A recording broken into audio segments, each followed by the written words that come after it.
ବୃକ୍ଷ ସମାଜ ପାଇଁ ଏକ ଭଗବାନଙ୍କ ଦ୍ୱାରା ଅତୁଳନୀୟ ଦାନ। ଏହାକୁ ସଂରକ୍ଷଣ କରିବା ଆମର କର୍ତ୍ତବ୍ୟ। ବୃକ୍ଷ ହିଁ ଜୀବନ, ଏହା କହିଲେ ଅତ୍ୟୁକ୍ତି ହେବ ନାହିଁ।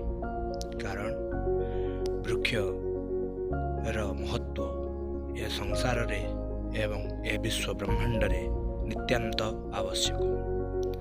ଆପଣମାନେ ଅଧିକ ଜାଣିଥିବେ ଯେ ଆଜିର ସମାଜ ଏହି ବୃକ୍ଷ ପାଇଁ ଏକ କାଳ ସଦୃଶ, ଯିଏକି ଏ ବୃକ୍ଷ ରାଜିକୁ ହାନି ପହଞ୍ଚାଇବା ଛଡ଼ା ଏବଂ ବଣ ଜଙ୍ଗଲକୁ ନଷ୍ଟ କରୁଛନ୍ତି।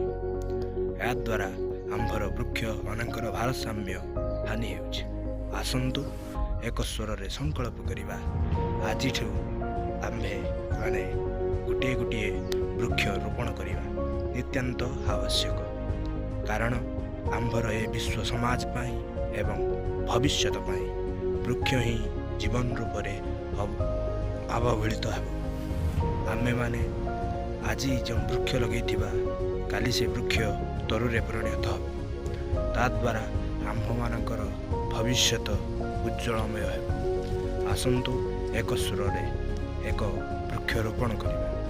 ଏକ ସ୍ୱରରେ କୁହନ୍ତୁ, ଜୟ ଜଗନ୍ନାଥ, ଜୟ ଭାରତ ମାତା।